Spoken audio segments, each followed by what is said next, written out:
tayo patuloy sa ating pag-aaral sa Isaiah 63. Pero bago po ang lahat, tayo po muna ay sama-samang manalangin. Samahan niyo po. Panginoon, maraming salamat po sa gabing ito. Sa patuloy na biyaya mo ng buhay, kalakasan, karunungan. Naway kayo po ang manguna at samahan niyo po kami sa aming pag-aaral nito at ikaw po maitaas at maparangal, Panginoon. Gabayan niyo po ang mga kapatid ko sa church, sa online. Sana po ay sabay-sabay kaming maunawaan ang lahat ng tuturo, Panginoon. Sa magitan ko, ikaw po ang manguna sa akin. Naway itong gabing ito ay maging kalugod-lugod sa iyo, Panginoon. In Jesus' name, Amen.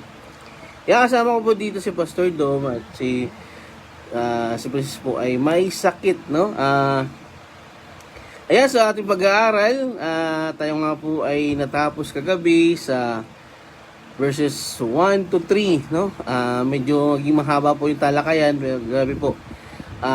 Sa dami po ng binigay ng Panginoon, no, na karunungan ay ito po ay mahalaga nating mapag-aralan, matalakay at siyempre kailangan nating mabanggit, no? Siyempre, ito nga po ipangitain ng banal na paghihiganti. Ang kabanatang ito nga po ay nagsisimula sa isang kapansin-pansin at medyo abag-abag na pangitain, no? Yung verse 1 and to 3, ito yung sitwasyon na kung saan ay paparating ang Panginoong Hesus na galing siya sa Edom, no? Sa Bosra. At sinabi nga sa mga talatang ito, sino itong dumarating na buwat sa Edom, buwat sa Bosra na ang maringal na kasuotan ay kulay pula? Sino ang magiting na lalaking ito na kung lumakad ay puno ng kasiglahan? Ako ang nagbabadya ng tagumpay.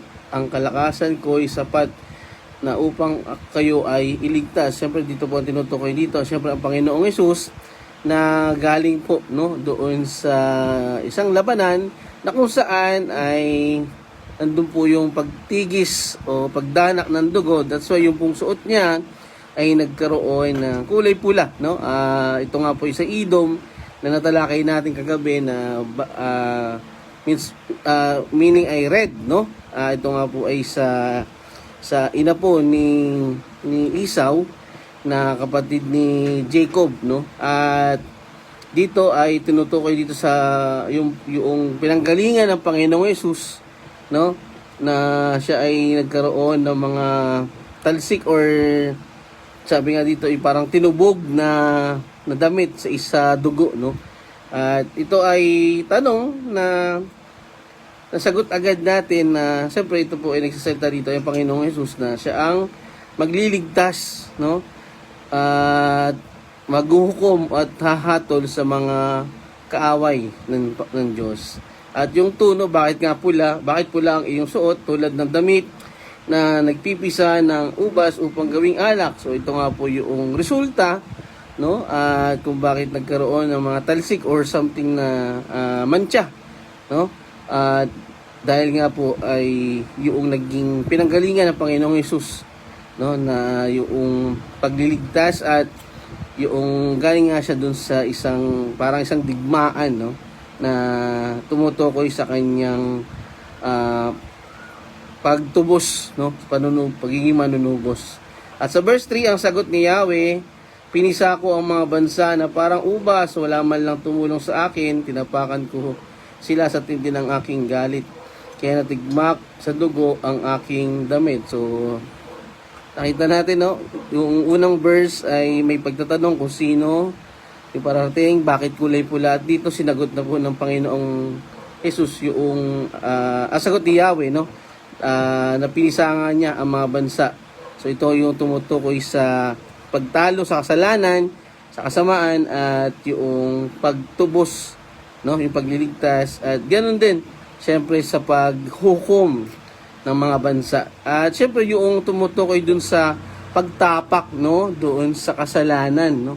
Ibig sabihin na pagtagumpayan po ng Panginoon ang kasalanan. Magandang gabi po, Ate Alma, diyan po sa inyo diyan sa Ornido family. Maraming salamat po at kayo nakasama namin sa pag-aaral. Ayan, so tatlong talata na tumutukoy nga po sa gagawin ng Panginoong Hesus sa pagliligtas at sa paghuhukom. Dito ay sa pagpapatuloy ng ating pag-aaral sa verse 4 hanggang verse 6 ay ang pagpapatuloy ng kanyang banal na paghihiganti, no? Yan, so tayo ay dadako na sa verse 4. Yan. Yan. So, ang verse 4 ay nagtakda na ako ng araw upang maghiganti, sapagkat dumating na ang panahon ng aking pagliligtas. So, tumutukoy ito sa panahon, sa oras na ang Diyos lamang ang nakakalam, at syempre ito ay nangyari na, no? Yung unang pagbaba ng Panginoong Hesus, at ito ay isang talata na sumasalamin sa isang mahalagang sandali sa plano ng pagtubos ng Diyos, ang araw ng paghiganti. At ang taon ng pagtubos ay dalawang panig, no? Dalawang senaryo o dalawang side ng gagawin ng Panginoon. Dito ang araw ng paghihiganti ay sumisimbolo sa matuwid na paghatol ng Diyos laban sa kasalanan at paghihimagsik, habang ang taon ng pagtubos ay nagpapakita ng kanyang layunin na iligtas at ibalik ang kanyang bayan. So alam naman natin na tinutukoy doon sa pagbabalik, no?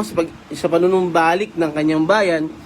At ito nga po yung mula doon sa paglayo ng mga tao sa Panginoon. At alam natin ito ay tumutukoy sa kasalanan, no?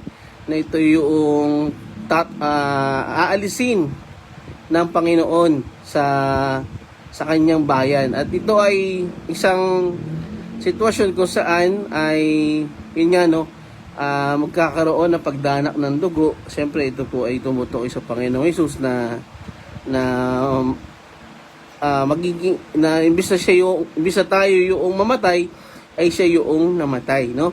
Ang Diyos ay nagsasalita rito na binibigyan diin ang kanyang direktang pakikilahok sa parehong paghatol at kaligtasan. Ang paglalarawan ng isang araw at isang taon ay nagbibigay diin sa intensyonalidad at saklaw ng kanyang mga aksyon.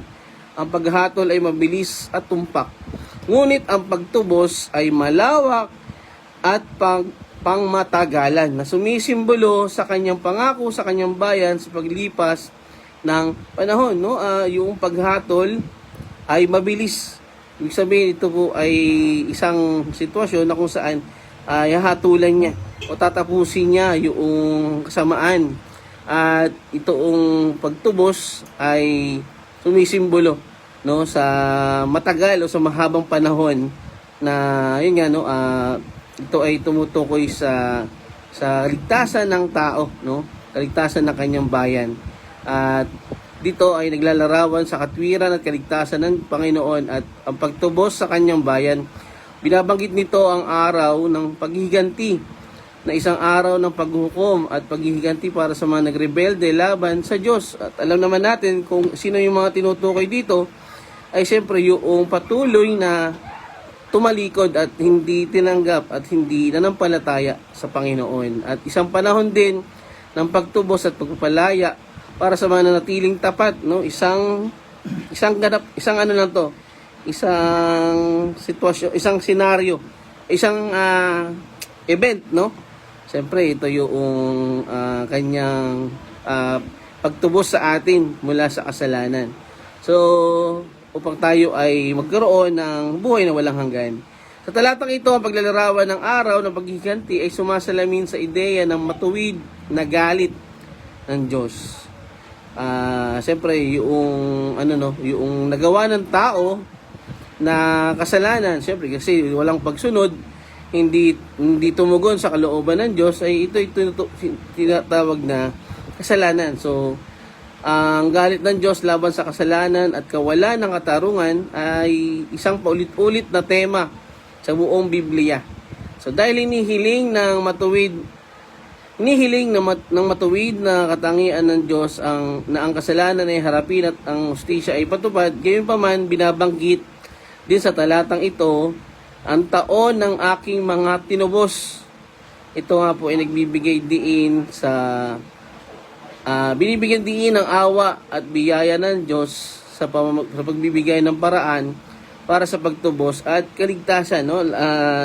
Lagi nating na pag-uusapan na sa dulo lagi, nandun lagi yung alok ng Panginoon, nandun lagi yung kanyang paanyaya na panunumbalik sa kanya ng mga tao upang mamuhay sa katwiran, at ito nga po ay tumutukoy siyempre sa kanyang pagliligtas sa kanyang bayan. Ganoon din sa mga tao, no. Ang taong ito ng pagtubos ay isang panahong inirakda ng Diyos para sa pagpapalaya sa kanyang bayan. Isang panahon kung saan ang kanyang pag-ibig at awa ay nagtatagumpay laban sa paghukom. Kasi nga po, no, nabanggit natin kagabi na hindi hayaan ng Diyos na manatili ang kasalanan at maghari ang kasamaan. At ito ay kanyang tatapusin, no? At yun nga po, kaya nagkaroon tayo ulit ng pagkakataon na makalapit sa Panginoon ay dahil sa ginawa nga po, sa gagawin po ng Panginoong Yesus. So ang wikang ginamit sa talatang ito ay mayroon ding simboliko at espiritual na kahulugan. Ang araw ng paghihiganti ay sumisimbolo sa paghukom na darating.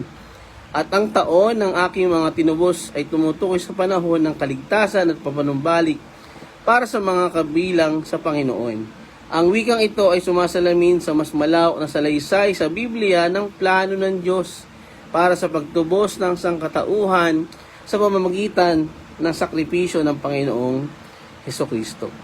Ang bagong tipan, binanggit ni Apostol Pablo ang katanggap-tanggap na taon na biyaya ng Panginoon na tumutukoy sa kaligtasan na makukuha sa pamamagitan ng Panginoong Jesus sa Lucas 4:19, no? Siyempre, siya yung nagligtas, siya yung tumubos, at siya rin yung way, no, upang maligtas ang tao, no? At dito ay mas binibigyan diin ang kahalagahan ng pagkilala sa ginawa ng Panginoong Hesus. Dito ay sa uli, ang talatang ito ay nagsisilbing paalaala ng katarungan. Nagsisilbing paalaala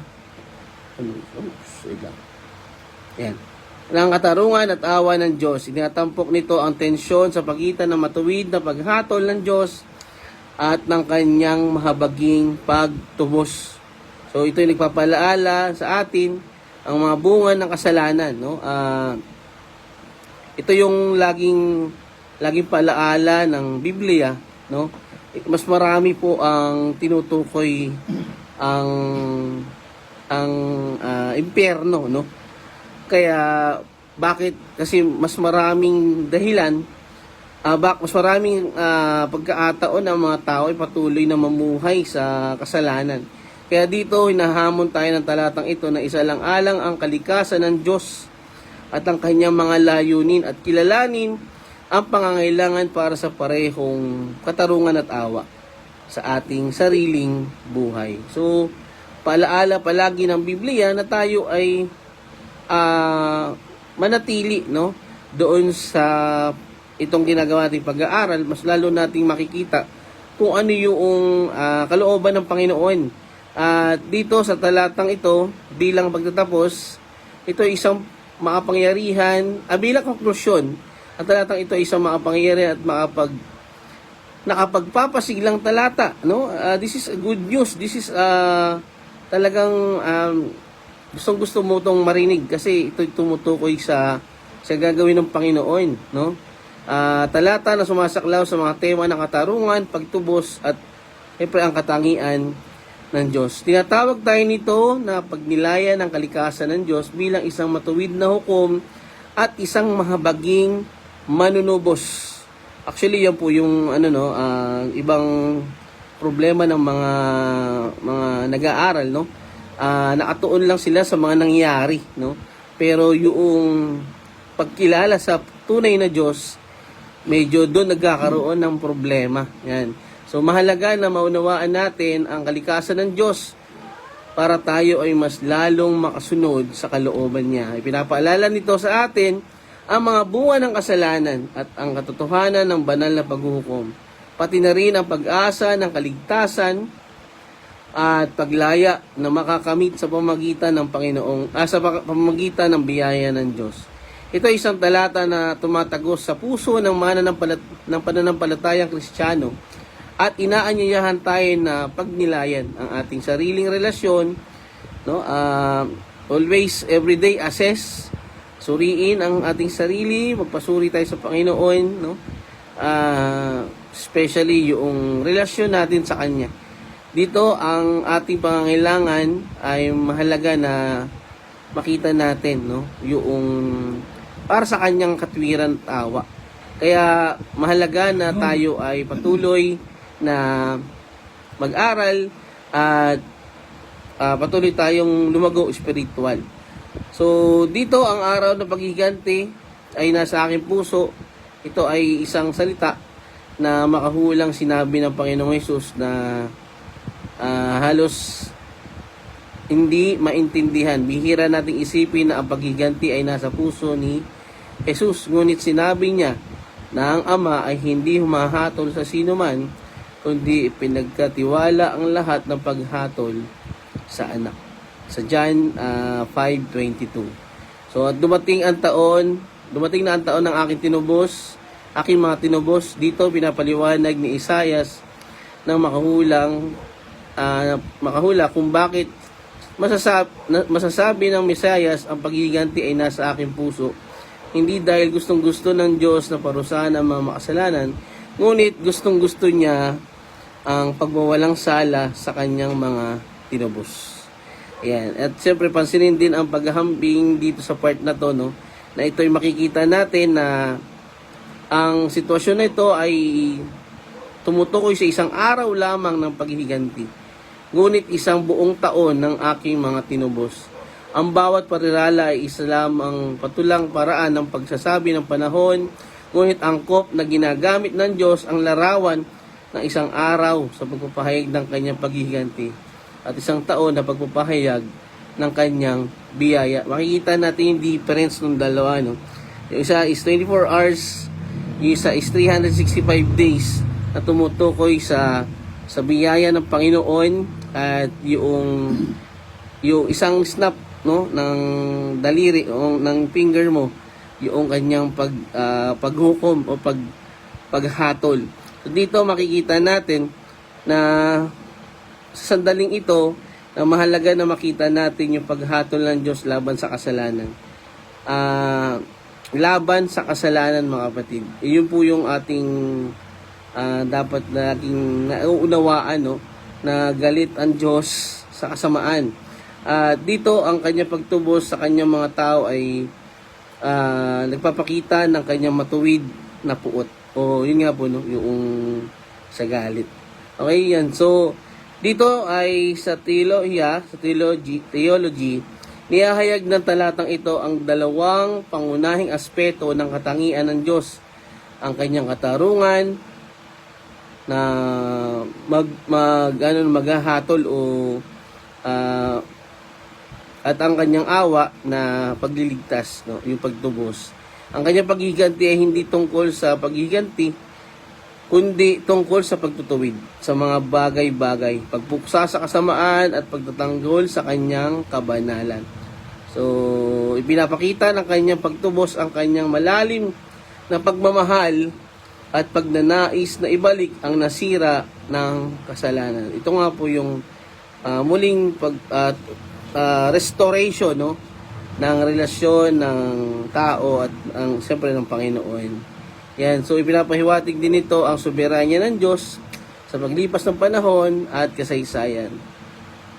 Siya ang nagtatakda ng araw at taon na nag-oorganisa ng mga pagyayaring ayon sa kanyang perpektong plano.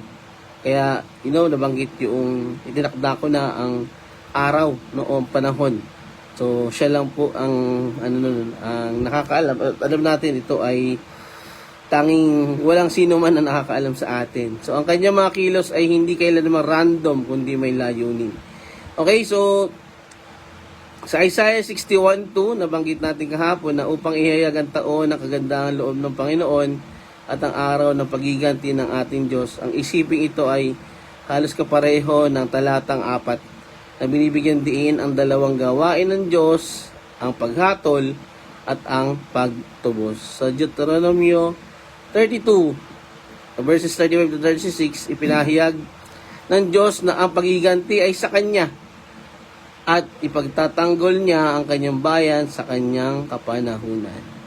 Yan. So, sa Romans 6, Apocalypse 6:10, sumisigaw ang mga martir, nagtatanong kung gaano katagal bago magdala ang Diyos ng hustisya. Nagpapakita ng patuloy na kaugnayan ng pangakong ito. At sa Romans 12:19, huwag kayo magiganti, mga minamahal ko, kundi mag-iwan kayo ng mga puwang sa puot ng Diyos. Pinapaalala nito sa atin na ang paghatol ay responsibilidad ng Diyos, hindi sa atin. Kaya yung paalala na the vengeance is mine, no? Yan. So, kaya bilang mga Kristiyano, hindi tayo gumaganti, no? Ito ay pinagpapasa Diyos na natin. Yan. So, para sa ating mga Kristiyano ngayon, ito ay paalaala na ang Diyos ay makatarungan at maawain sa isang mundo kung saan ang kasamaan ay madalas na tila hindi mapigilan. Maaari tayong magtiwala na magdadala ang Diyos ng hustisya sa kanyang perpektong panahon.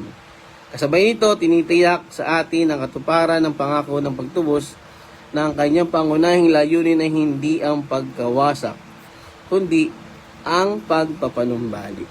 Kaya patuloy tayong hinahamon ng talatang ito na mamuhay tayo ng may paggalang, no? Magpaggalang sa kabanalan ng Diyos at pasasalamat sa kanyang awa. Kaya tayo ay magtiwala sa kanya sa mga walang katarungang kinakaharap natin.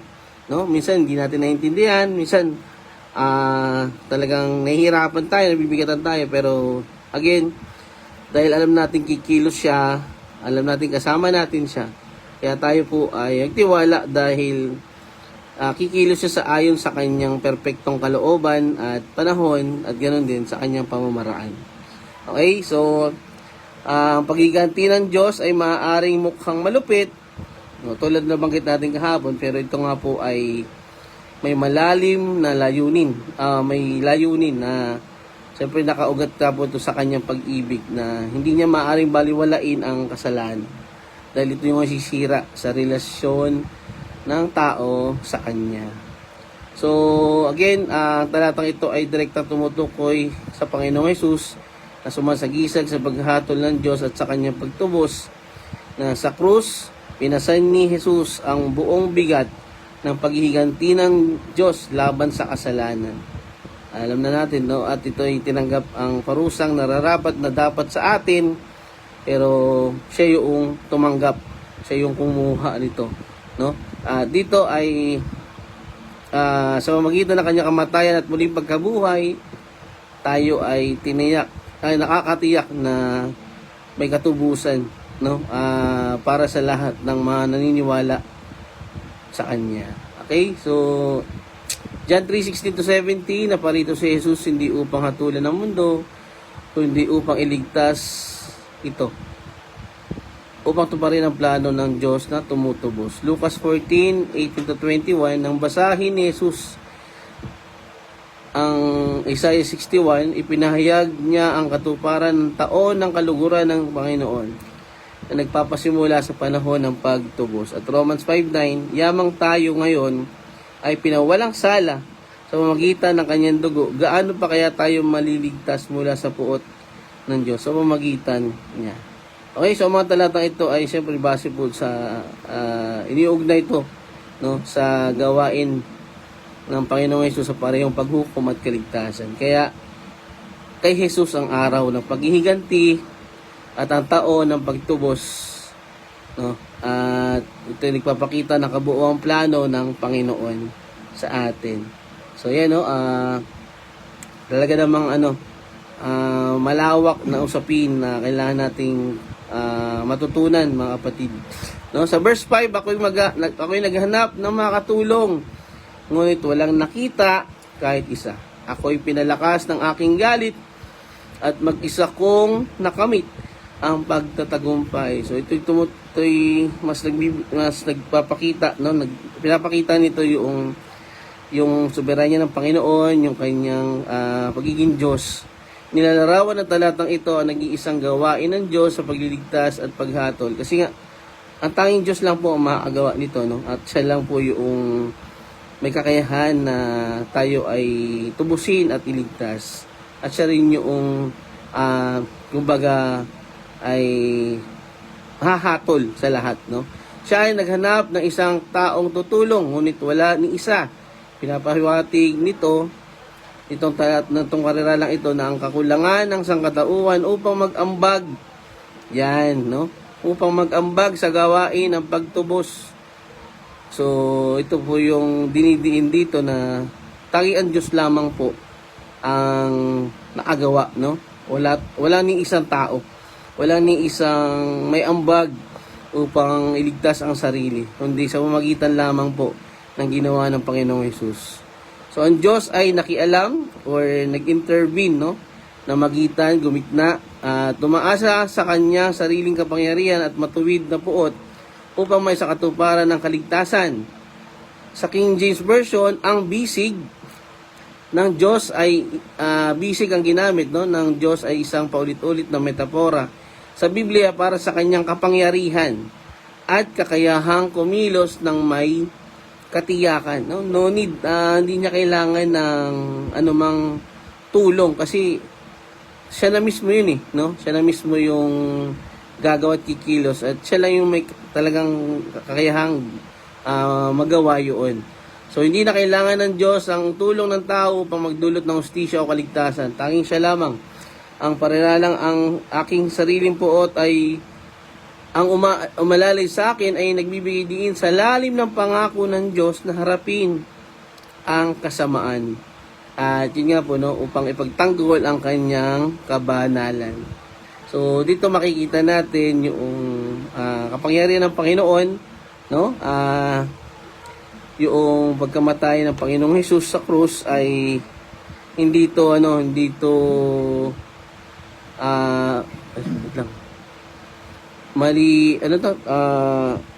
ito yung gawa-gawa lamang, no? But ito ay isang napaka-importanting event na nangyari, no? Ang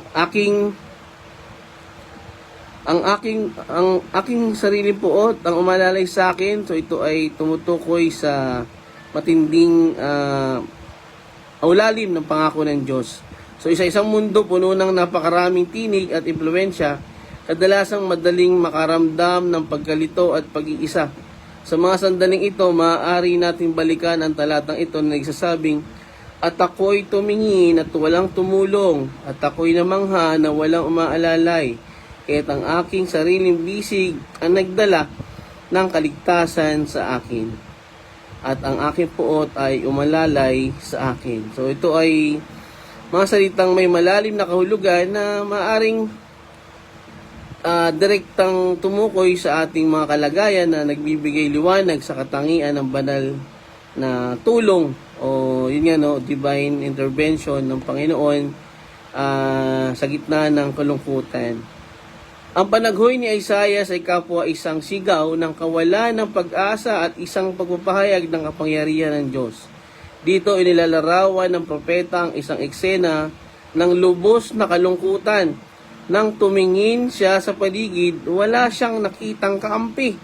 Walang sino man ang magbibigay ng tulong sa mga oras ng matinding pangangailangan. Ang matinding katotohanan ng pakiramdam na pinabayaan ay umaalingaw sa talatang ito, na nagpapaalaala sa atin na kung minsan sa ating pinakamadilim na mga oras at sitwasyon sa buhay natin, maaari rin tayong maghanap ng suporta, ngunit matatagpuan lamang natin ang ating sarili na lubos na nag-iisa. Ang pag-abandonang ito ay maaaring mahayag sa iba't ibang anyo. Ang biglaang pagkawala ng isang mahal sa buhay o malalim na nakaugat na mga takot o kahit isang krisis ng pananampalataya. Ngunit dapat tayo Dapat ba tayo manatili sa kawalan ng pag-asa?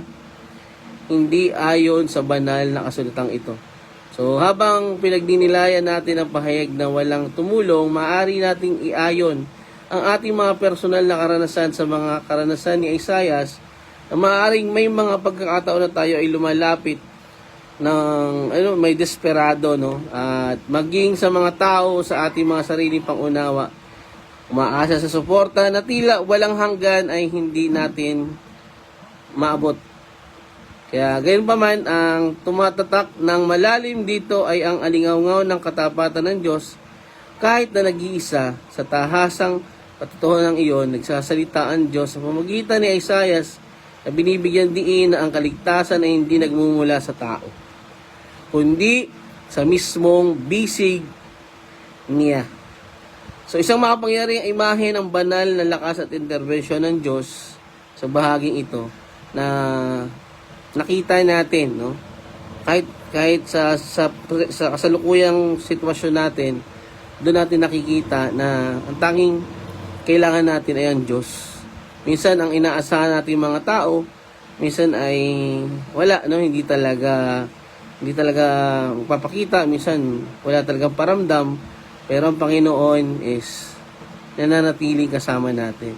So ang pariralang kaya't ang sarili kong bisig ang nagdala ng kaligtasan sa akin, ito ay sumasalamin sa isang kritikal na katotohanan teolohikal na ang Diyos ay sapat sa sarili. Hindi niya hinihingi ang tulong ng iba upang magdulot ng pagbabago at pagliligtas. Nabanggit na natin kagabi, no, sa verse 3 na walang tumulong sa kanya. Nagrereklamo ba siya? No. Ito po ay pinapakita ang pagiging Diyos niya, no? Ang pagiging sapat ng Panginoon, sapat na sa sarili, no? Nang tila na wala ang lahat, ang banal na bisig na sumisimbolo sa interbensyon at kapangyarihan ng Diyos ay nagdala ng kaligtasan sa mga sandali ng kalungkutan at pag-abandona. Mahalagang tandaan na ang Diyos po ay naroroon, no? Nandito o kasama natin. So gumagawa sa mga paraang kadalasang hindi nakikita, bagamat maaring wala tayong makitang tumutulong sa atin, pero ang Diyos pa rin po ang gumagawa ng paraan, no?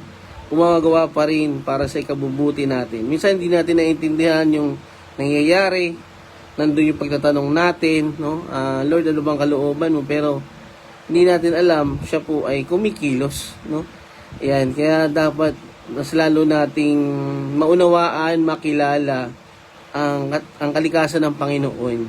So habang nakakakuha tayo ng ginhawa mula sa paglarawan ng bisig ng Diyos, dapat natin kilalanin ang mabangis nitong katangian. At ang aking puot ay umalalay sa akin, ito ay dualidad ng kaligtasan at puot ay nagpapakita ng kasalimuutan ng karakter ng Diyos. Again, nakita natin yung galit, no? Ang kanyang galit sa kawalan ng katarungan, kasalanan at pagdurusa ay binabalanse ng kanyang labis na pagnanais na iligtas at itaas ang mga inaapi. Kaya ito po, no, tinuturo nito sa atin na hindi po malayo ang Diyos. Hindi po siya nawawala, hindi po siya umaalis. No? Siya po ay laging kasama natin, kasangkot sa mga gawain ng sangkatauhan na nagngangalit sa ating pagdurusa hanggang sa punto ng pagkilos. Kaya dito natin makikita na ang Diyos ay nakakaramdam din ng ating sakit at tumutugon ng may lakas. Kaya ang kanyang puot ay nagiging dahilan upang suportahan tayo. Bilang mga modernong mananampalataya, gaano kadalas tayo lumilingon sa mga oras ng kaguluhan at nakakaramdam ng pagpapabaya? Gaano kadalas natin hinahayaan ang ingay ng ating kapaligiran na malunod ang tinig ng Diyos na nagpapaalaala sa atin ng kanyang presensya? Madalas tayong mabigo sa mundo. Ang mga tao ay mabibigo na maihatid ang suportang hinahanap natin. Totoo yun, no? Hindi lahat ay darating, hindi lahat ay matutupad ng tao. Pero dito makikita natin pinapaalala sa atin sa pamamagitan ng pananaw ni Isaias na hindi tayo kailanman lubos na pinababayaan. Alam ng Diyos ang ating mga pangangailangan, alam niya ang ating kalagayan, alam niya ang ating sitwasyon, at nakikita, no, ang ating mga paghihirap, pagtitiis, pakikibaka, at sa kabila ng maliwanag na kawalan ng suporta, siya po ay laging nasa malapit sa atin, no? Anong lagi niyang pinapaalala? Lagi siya nag-aalok ng kaligtasan sa pamamagitan ng kanyang kapangyarihan. No? Minsan tatanong tayo, nasaan ang Diyos? Pero minsan tanong, gaano ba kakilala ang Diyos? Kaya sa pagninilay-nilay sa talatang ito, ibaling natin ang ating pananaw palayo sa pag-asa sa lakas ng pagpapatibay ng tao. Sa halip, ibaling natin ang ating mga puso at isipan sa Diyos. Ang kanyang bisig ay nangangako ng kaligtasan. Ang kanyang puot ay nagpoprotekta sa atin mula sa mga bagay na naghahangad na ibagsak tayo. Okay, so again, nananawagan ito sa lahat, sa ating lahat, sa panahon ng kawalan ng katiyakan na maglaan tayo ng ilang sandali upang humingi ng tulong, ng gabay, at tawagin ang pangalan ng Diyos na nagtitiwala sa lakas ng kanyang bisig upang magdala ng kaligtasan sa ating buhay. Kaya mga kapatid, tiyakin natin na sa ating mga sarili na kahit sa katahimikan siya ay talagang gumagawa, no? At sa pamamagitan ng kanyang makapangyarihang bisig, aalalayan niya tayo naway makatagpo tayo ng kapayapaan sa pagkaalam na kapag walang tutulong, tandaan natin, ang Diyos ay laging kasama natin, no? Ang Diyos ay nagiging perpekto sa ating kahinaan. Kaya nga, sabi ni Apostol Pablo, no, pag nalalaman ko ako ay nanghihina, doon ako lumalakas. Bakit? Kasi sa Diyos ka umaasa. Sa Diyos ka tumatawag, no? Less of me, more of Him. Yan. So, tinuturo ng talatang ito na ang kaligtasan ng Diyos ay ganap sa kanyang gawain, ang kawalan ng kakayahan ng sangkatauhan na tumulong ay nagbibigay diin sa ating pagdepende, no? Yung pagtitiwala, yung pag-asa itinataas natin sa Panginoon, no? At sa Kanya para sa ating kaligtasan. Niyahayag din ito na ang kalubhaan ng kasalanan, napakalubha na tanging ang Diyos mismo ang makakatugon nito. Siya yung nagbigay ng solusyon, siya yung nagbigay ng kabayaran para dun sa ating kasalanan, at ayun, no, hindi natin kayang tumbasan ang kabayaran na yon. So, opera lang, kahit ang sarili kong bisig ang nagdala sa ng kaligtasan sa akin, ay sumasalamin sa isang kritikal na katotohanang theological. Ang Diyos ay sapat sa sarili, hindi niya hinihingi ang tulong ng iba upang magdulot ng pagbabago at pagliligtas. Tanging siya lamang at wala ng ibang kailangan, no? Ang matuwid na puot ng Diyos ay hindi arbitraryo o hindi kontrolado. Yan. So, pinapakita nito ang kanyang kabanalan sa atin. Ang kanyang pangako na lipulin ang kasamaan, ang kanyang kilos na inudyo ka ng hustisya, at ang pagnanais na maibalik ang original na disenyo ng tao, no? Original na ibalik ang sinira ng kasalanan. Yan. So, sa Isaiah 59:16, sinabi dito, nakita niya na walang sinuman. Siya ay nabigla na walang sinumang mamagitan, kaya't ang kanyang sariling bisig ay nagligtas sa kanya. So, related verses po. Ito ay katulad ng talatang ito na pinatitibay ang papel ng Diyos bilang tanging pinagmumulan ng kaligtasan. Hindi ang sarili, no? Yung hindi ang tao. Yan. Sa awit 98:1, ang kanyang kanang kamay at ang kanyang banal na bisig ay nagligtas sa kanya. Pinagdiriwang nito ang kapangyarihan ng Diyos na magligtas. At sa pahayag 5:3-5, walang sino man sa langit o sa lupa ang nasumpungang karapat-dapat na magbukas ng balumbon. Ngunit si Jesus, ang kordero ng Diyos, ay umakbang pasulong. Tinutupad ang plano ng Diyos para sa pagtubos. At sa Exodo 15:8, ang iyong kanang kamay, Panginoon, ay maringal sa kapangyarihan. Ang iyong kanang kamay, Panginoon, ay dinurog ang kaaway. Ito po ay sumasalamin sa aktibong papel ng Diyos sa pagliligtas. Okay? Kaya again, isang paalaala para sa ating mga mananampalataya, mga Kristiyano ngayon, na ang kaligtasan ay ganap na gawa ng Diyos. Hindi tayo, wala tayong ambag, wala tayong ni isang contribution, no? In English ko pa. Sabihin, tanging ang Diyos lamang po. Sa Kanya lamang po, no? Nagmumula ang kaligtasan. Hindi sa ating by works.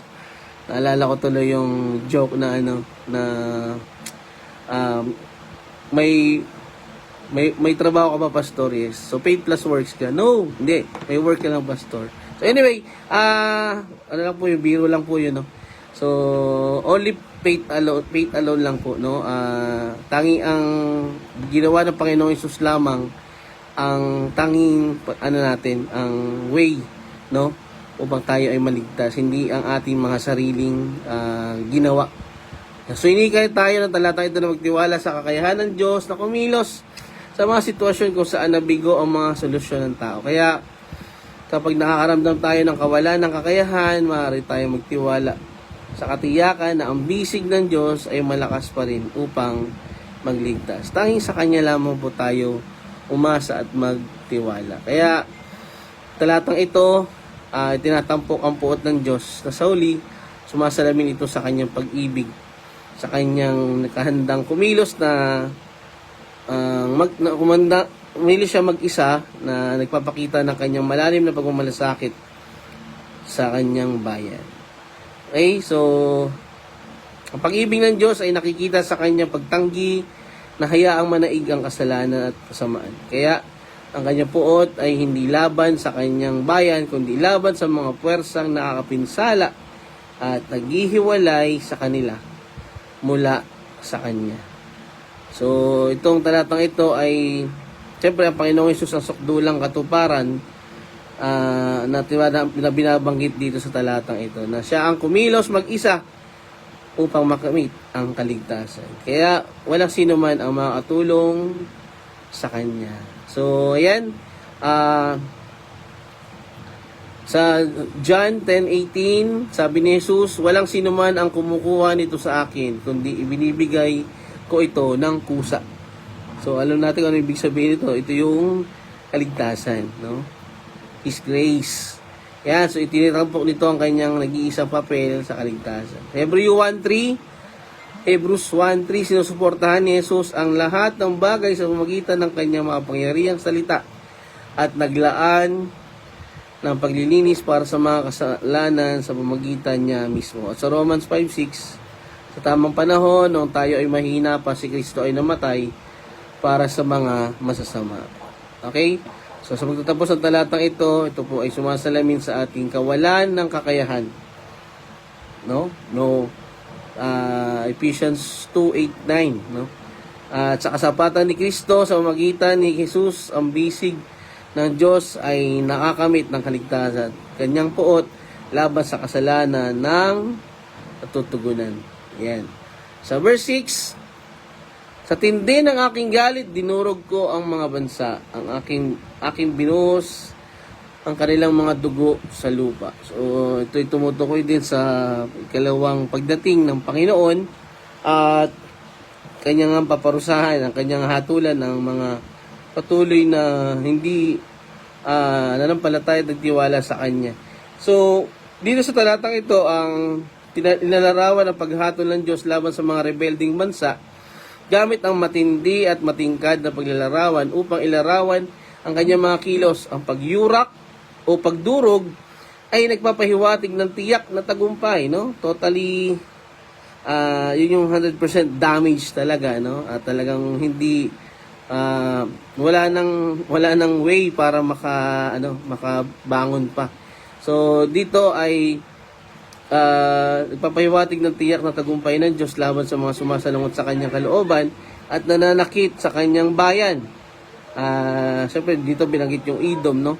Ang pariralang nilasing sila sa King James Version ay nagpapahiwatig ng pagkawala ng orientasyon at kawalan ng kakayahan sa ilalim ng puot ng Diyos, habang ang ibinuhos ang kanilang dugo sa lupa ay nagbibigay diin sa kawakasan at kabigatan ng paghatol. Kasi nga, nabanggit natin kagabi, no? Kung walang pagdanak ng dugo, walang forgiveness o walang salvation. So, kasi dugo ng Panginoong Hesus ang maglilinis, no? Ang naglinis sa atin. So, talatang ito ay hindi tungkol sa arbitraryong galit, kundi tungkol sa isang sinasadyang tugon o layunin ng Panginoon, no? Na tapusin ang kasalanan at paghihimagsik. Sinasalamin nito ang banal na katangian ng Diyos na hindi maaaring baliwalain ang kasamaan. So, hindi hahayaan ng Diyos na maghari ang kasalanan at ganoon din ang kasamaan. Kaya dito, ang gagawin ng Panginoon ay kanyang actionan, no? Kanyang tatapusin at hatulan at kanyang dudurugin ang kasamaan. Ang paglalarawan ay maaaring mukhang matindi, ngunit binibigyan din ito ang kabigatan ng kasalanan at ang pangangailangan ng hustisya. Ang talatang ito ay isang malinaw na madamdaming palaala para sa tindi ng galit ng Diyos laban sa kawalan ng katarungan at kasalanan. So, yung mga previous chapter, no, nakita naman natin na ayaw ng Diyos, na wala na siya nakikitang katotohanan, katarungan, katwiran, kaya doon na siya namagitan, no, yung kanyang intervention. So, nagpapakita ito ng isang imahe ng maaaring mahirap unawain, lalo na sa isang kulturang kadalasan nagbibigay diin sa biyaya ng awa ng Diyos. Ngayon pa man, dito po ay mahalaga na kilalanin ang buong katangian ng Diyos na kinabibilangan ng kanyang matuwid na galit. Magandang gabi po, Ate B from Siargao. Magandang gabi dyan sa inyo ni Kuya Ford. Yan, sa konteksto ng siping ito, tinutukoy ni Isaiah ang paghiganti ng Diyos laban sa mga bansang umapi sa kanyang bayan. Ang prophetikong tinig dito ay hindi lamang tumutukoy sa isang makasaysayang pangyayari, kundi inuulit nito ang walang kupas na katotohanan tungkol sa pangako ng Diyos. Sa pangako ng Diyos na sa katarungan at sa kanyang gagawin na paghatol. Kapag iniisip natin ang galit ng Diyos, dapat natin itong ituring hindi bilang isang walang kontrol na emosyonal na pagkabuot, sa halip bilang isang maingat at banal na tugon sa kasamaan. At makikita natin dito yung kanyang pagiging matuwid, no? Na hindi niya hayaan na yun nga, manatili o maghari ang kasamaan. Ito ay ipinanganak mula sa pagmamahal, sa katwiran at sa kanyang bayan, at nagpapakita ito ng malawak na pagtingin at pagmamalasakit ng Diyos sa kanyang mga anak.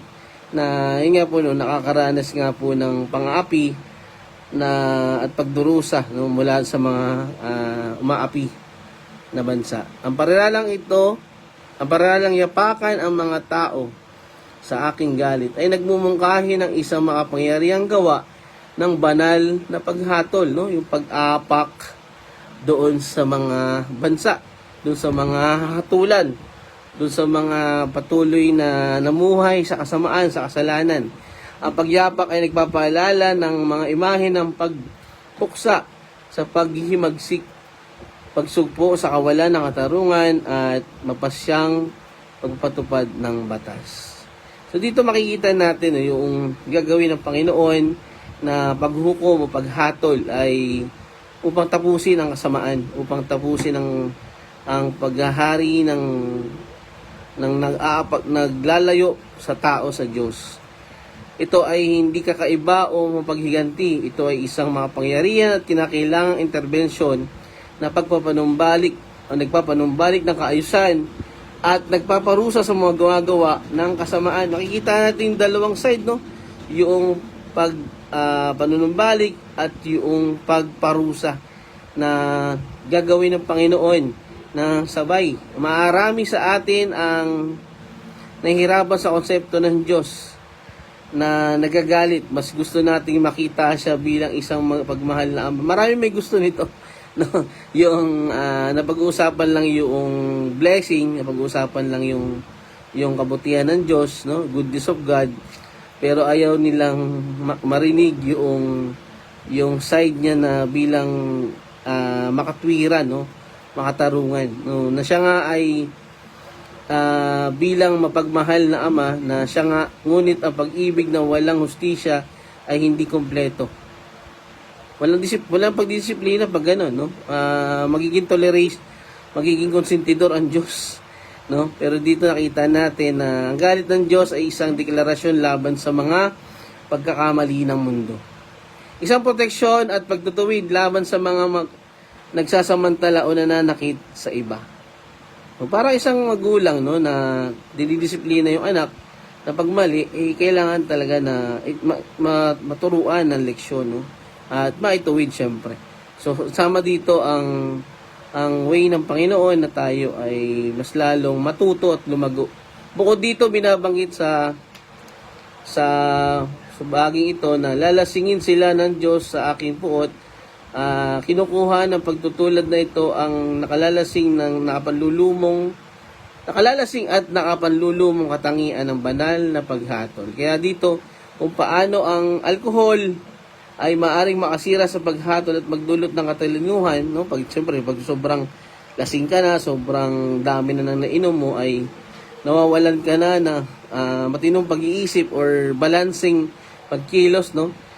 Kaya dito, gayon din ang puot ng Diyos ay nagdudulot ng ulap ng kawalan ng pag-asa sa mga sumasalungat sa kanyang kalooban. Kaya ito ay papahiwatig ng soberanong kapangyarihan ng Diyos na kapag pinakawalan ay maaring magpabagsak sa pinakamalakas na mga kaaway. At yun nga po, no, sa gagawin ng Panginoon ay kanyang tatapusin ang mga nanatiling tumalikod sa Kanya. Sa ating buhay, madalas tayong nahaharap sa mga pagsubok at paghihirap na tila hindi malalampasan. Ngunit dapat natin ipalaala sa ating sarili na kahit ang pinakamalakas na puwersa laban sa atin ay gumuguho sa ilalim ng kapangyarihan ng puot ng Diyos. No? Siyempre, yung kasalanan na pagtagumpayan nga ng Panginoon, di ba? Kaya nga, yung mga nangyayari sa atin, sa mga sitwasyon natin ngayon, yan po ay nadapagdadaanan natin, no? Pero, again, yan po ay mas malaki po ang ating Panginoon. Kumbaga, hindi yan magtatagal. Hindi yan mananalo sa kapangyarihan ng Diyos.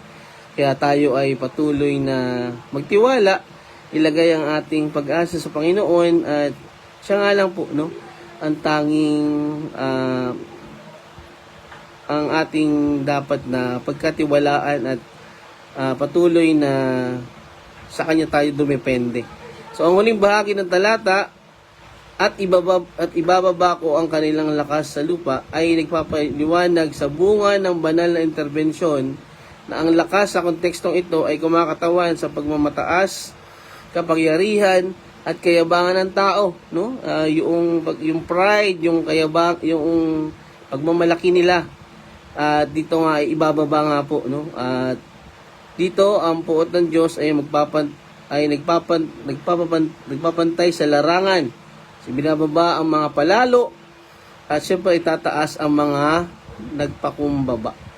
Mga papagkumbaba. No? Ito ay tumutukoy sa pare-parehong tema ng Biblia kung saan sinasalungat ng Diyos ang mga palalo. Ngunit nagbibigay ng biyaya sa mga mapagkumbaba. Ito yung mga taong patuloy na nagtiwala sa Panginoon at siyempre yung mga taong mas nagtiwala sa sarili nila ay ito yung ibababa o ibabagsak ng Diyos. Sa Santiago 4:6, yan. So gaano man katibay ang isang tao sa kanilang sariling lakas, ito ay isang panandaliang anyo sa presensya ng isang Diyos na makapangyarihan, no? Sobrang makapangyarihan. Naalala ko tuloy yung kwento ng isang friend ko na ang mga taong sa pera, no? Sa pera, sa kapangyarihan, sa authority, doon sila mas nagtitiwala, no? Pero pag nagkaroon ng problema, doon sila nawiwindang, no? Doon sila parang, alam mo yun, anxious sila sa bagay na yun, no? Malos sila ng kita, mawala sila ng profit, or something na may mawala, ay talagang hindi nila kaya solusyonan. Subalit, ang mga tao mananatiling nagtitiwala sa Panginoon ay mananatiling tataas ng Diyos. So ano ang ating matututunan mula sa malalim na talatang ito? Bagamat maaari itong pumukaw ng takot, ngunit sa huli ay nagsisilbi itong isang panawagan para sa pagmumuni-muni. So binibigyan tayo ng talatang ito na tayo ay mag-assess, mag-isip-isip, no? Sa bahagi ito, pinapaalala nito sa atin ang kabanalan at katwiran ng Diyos. Sa ating personal na buhay, dapat nating harapin ang mga lugar kung saan hindi natin sinasadyang salungatin ang kalooban ng Diyos. Madalas tayo ay napapangunahan ng sarili nating kaisipan, no? Pero tandaan, dapat nating maalala, may isa puso na tayo dapat ay nanatiling nagpapasakop at pagpapailalim sa Panginoon. Labanan ng kanyang katwiran, yan ang huwag natin gagawin. O samantalahin ang biyaya ibinibigay niya sa atin. Dahil ang mga salita ni Isaiah tungkol sa galit ng Diyos ay isang panawagan para sa atin na isuko ang ating sariling pagmamataas at kilalanin ang ating pangangailangan para sa pagsisisi at pag-ayon sa mga layunin ng Diyos. Marami na pong bansa, no? Marami ng bansa ang nagmataas, no? Ang nagtiwala sa kanilang mga kakayahan, subalit binagsak ng Diyos.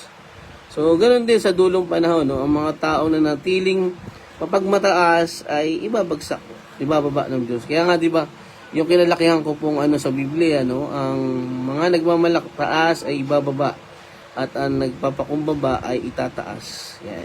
So habang pag nagninilaya natin ang talatang ito, tandaan natin na ang galit ng Diyos ay lagi naghahangad ng hustisya. No? Hindi lamang para sa kanyang sarili, kundi para sa kanyang mga nilikha. Ito ay nagtuturo sa atin na dapat nating yakapin ang kanyang pag-ibig sa pamamagitan ng pag-unawa sa kanyang galit. Minsan may mga pagtuturo ang Panginoon, may hinahayaan niya tayo maranasan natin ito upang tayo ay lalo maging matibay o matatag, no? At lagi tayo magtiwala sa Kanya. Sa isang mundong puno ng kawalan ng katarungan, maging instrumento tayo ng pag-ibig at katwiran ng Diyos na naghahangad na iangat ang mga inaapi at protektahan ang mga mahihina. Sa pagninilay na ito ay hindi lamang nagnanais na itampok ang kapangyarihan ng Diyos, kundi upang maitanim din po, no, sa ating pangangailangan na maging daluyan ng kanyang hustisya at biyaya sa isang mundong lubhang nangangailangan ng malawakang katarungan na tanging ang Diyos lamang ang mapagbibigay. Mahalaga na makita natin ang paalaalang ito ng talata 6 na dito makikita natin ang mas lalong nagbibigay halaga ng ating pagtitiwala at pagpapasakop sa Panginoon. Yan, so mga kaugnay na sanggunian sa Biblia o related verses, Pahayag 14:19-20. Ang mensahe ng talatang ito ay katulad ng tema at mensahe na binabanggit sa talatang 6 ng kabanatang ito. So, Revelation 14:19-20. Jeremias 25:15-16, ang mga bansa ay pinainom sa kopa ng puot ng Diyos na humahantong sa kanilang pagkalito at pagbagsak. Yan. So, ito yung yung paghatol. So, ang Diyos ay nilalarawan bilang isang mapibughuin at mapaghiganting Diyos. Mabagal sa pagkagalit, ngunit dakila sa kapangyarihan at hindi niya hayaang hindi maparusahan ang mga nagkasala. Yan. So, awit 75:8, may hawak ang Diyos ng kopa ng puot na dapat inumin ng masasama hanggang sa latak na sumasalamin sa paglalarawan ng paghatol. Kaya sa ating mga Kristiyano ngayon, pinapaalala sa atin ng talatang 6 na ang Diyos ay walang pakialam o hindi niya hayaan ang kasamaan, no, na maghari o manatili sa isang mundong puno ng kawalan, ng katarungan at pagdurusa. Tinitiyak sa atin ang talatang ito na kikilos ang Diyos. Nakikita niya ang mga nangyayari at kikilos siya, at sa huli ay tatama ng Diyos ang mga bagay. Yan. So, hinikayat tayo nito na mamuhay ng may pagpapakumbaba at pasasalamat. No? Kasi ito po yung dalawa na nagpapakita ng ating kababaang loob. No? Yung pasasalamat at patuloy na pagtitiwala sa Diyos. Dahil alam nating totoo ang puot ng Diyos laban sa kasalanan, kaya maaari tayong pasalamat sa kanyang awa na ipinagkaloob niya sa atin sa pamamagitan ng Panginoong Jesus. So again, pinapakita nito ang pag-ibig ng Diyos na sa isang malalim na paraan hindi maaaring baliwalain ng isang mapagmahal na Diyos ang pinsalang dulot ng kasalanan. Kaya siya ay kikilos, no? Siya ay gagawa ng paraan upang ito ay mailagay o maitama ang mga pangyayari. Sa pamamagitan ng pagkilos ng may katiyakan, pinoprotektahan niya ang kanyang nilikha at ipinapakita ang kanyang katapatan sa mga nagtitiwala sa kanya. Tandaan natin na ang pag-ibig ng Diyos ay nakikita rin sa kanyang pagtitiis.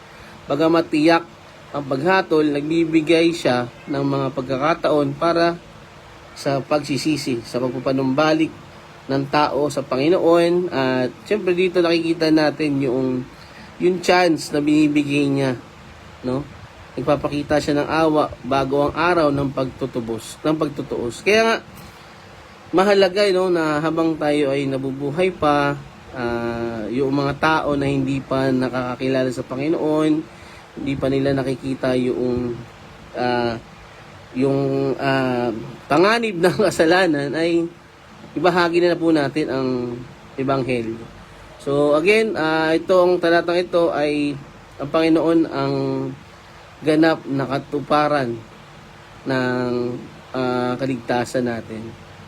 Yan. So, ayan, sa pahayag 19-13-15, ilalarawan ni Jesus bilang yumayapak sa pisaan ng ubas at puot ng Diyos na direktang nauugnay sa talatang ito. At sa Colossus 2:15, sa pamagitan ng krus, inalis ni Jesus ang armas ng mga kapangyarihan ng kadiliman at nagtagumpay laban sa kanya. At Mateo 26:39 na Mateo, sa hardin ng Getsemani nanalangin si Jesus tungkol sa tasang iinumin niya at tumutukoy sa puot ng Diyos na dadalhin niya para sa mga makasalanan. So yung pong habang siya ay nananalangin, no, at mayroon na hiniling niya na alisin ang kopa, pero ito po ay siyempre ito yung dapat na mangyari. Kaya kay Jesus makikita natin ang katarungan at awa ng Diyos naganap na natupad. Okay? So yan po mga kapatid, sa pagtatapos po ng ating pag-aaral, tayo ay pinapaalalahanan, no, sa soberanya ng Diyos, sa kanyang mga pangyarihang paalaala at kanyang pangako sa katarungan. So, kaya tayo, seryosohin natin ito mga kapatid, na wag tayong pabanjing-banjing lang or pa-relax-relax lang sa ating pamumuhay, dahil hindi po biro ang puot ng Diyos, hindi po biro ang kanyang paghatol o kanyang katarungan, no? So again, sa pamamagitan ni Jesucristo, nakikita natin ang dulang pagpapahayag ng katarungan at awa ng Diyos na nag-aalok ng kaligtasan at sa lahat na nagtitiwala sa Kanya. So yun po mga kapatid, medyo napahaba tayo ngayong araw to, kasi kailangan po talaga nating pag-aralan at mabanggit ang lahat ng ito, kasi ito po ay mga pagbibigay sa atin lalo ng karagdagang kaalaman, at siyempre maunawaan natin yung pagkilos ng Panginoon sa buhay natin. So yun po, tayo po ay sama-samang manalangin. Samahan niyo po ako. Panginoon, maraming salamat po sa oras na to, sa iyong binigay na salita, Panginoon, na kami natuto at naunawaan namin ang iyong ginawa, ang iyong pagtugon ang iyong katuparan sa iyong pangako at ganoon din sa dulong panahon, Panginoon. Sana po ang mga mahal namin sa buhay, ang mga kapatid namin na patuloy na nagsasaliksik, Panginoon, ay makaranas ng iyong kaligtasan. Lord, salamat sa patuloy na gabay sa gabing ito. Naway kami samahan nyo sa aming pagpapahinga. At ang mga kapatid namin sa online, ganoon din sa church, patuloy namin idinadalangin at inalapit sa iyo. Sa iyo lamang po ang lahat na papurit parangal. In Jesus' name, Amen. Maraming salamat po, Ate B. Siyempre si Pastor Landing, si Ate Alma, at sa lahat po, no? Siyempre kasama ko dito sa Pastor doon sa church. Maraming salamat po. Kita-kita po tayo ulit bukas sa ating next verses, no? Salamat po. Diyos lang papurit parangal. God bless po.